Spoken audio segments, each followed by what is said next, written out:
So the four types of human trafficking, we have sex trafficking, labor trafficking, marriage trafficking, and organ trafficking.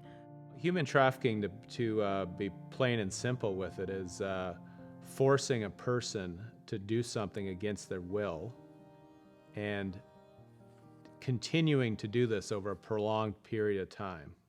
So, when talking about trafficking, it's really important that we highlight exploitation.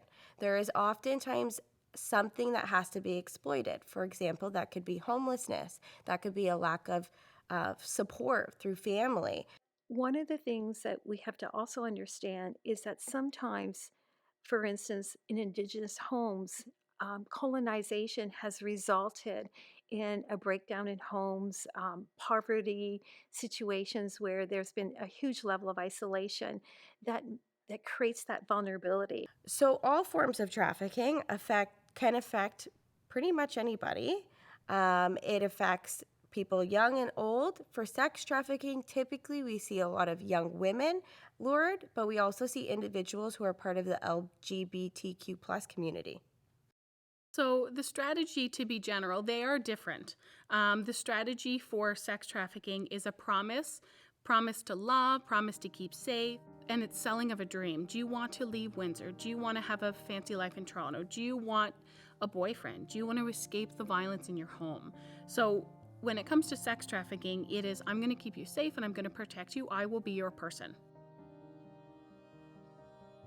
Human trafficking, and primarily sex trafficking, makes more money than drugs and illegal guns. It is a profitable so called industry, and it is clearly utilized because we have a huge market. A lot of middle class or affluent men who have money buy sex. And because of the market, their traffickers tend to have a lucrative business and want to make sure they can provide the profit and the product. So, given that, there is a market, and when we continue to have a market, people are going to buy the product. Some young girls have been sold up towards $250,000. So you can imagine the amount of money and the interest primarily of luring young girls and young boys in the industry. The more value, the more money they can get. And even if they're not as valuable, they still can get money. Now, with that being said, with sex trafficking, an individual has crossed over that line of being trafficked when they are no longer in control of who they are seeing, when they are seeing them, the acts that they are doing, and they no longer have control over the money possession. So a lot of times individuals will be exploited based on having to work when they are no longer comfortable and they say, I do not want to do this anymore. So it's in Canada, it's legal for you to sell sex. So but the charges come in for purchasing sex. So it's kind of a tough law to wrap your head around. So it's legal to sell and advertise sex. So a girl could operate as an escort and she could advertise sex online and she could freely sell sex. But it's a criminal offense if you're a trafficker and you're forcing someone to work in the sex trade.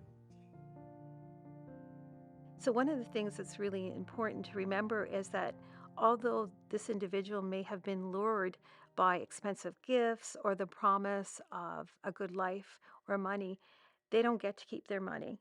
They don't keep their IDs. They don't have any ability to have any control over their life. And perhaps they may be addicted to drugs just enough to keep them hooked, but not enough to make them incapable of using in the industry.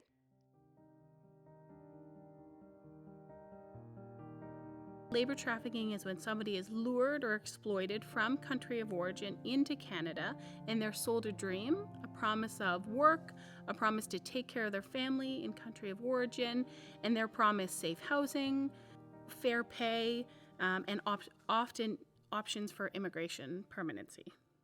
domestic servitude jobs, caretaking jobs, construction, restaurants, and personal care. A recruiter goes to a country that is experiencing extreme poverty and they sell the dream to an individual and they ask them to come here and work. And typically those conditions are quite poor and the promises that were made previously are not necessarily met.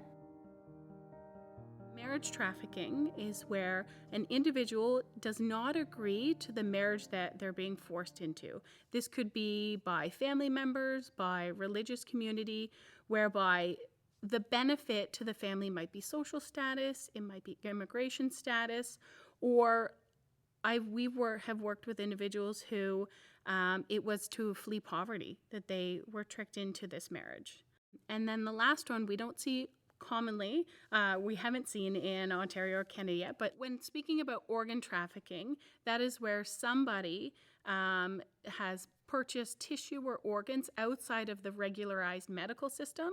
So we are not seeing that in Canada currently that we know of, but that doesn't mean that wealthy Canadians and Americans aren't going overseas to purchase the organs that they are waiting for here.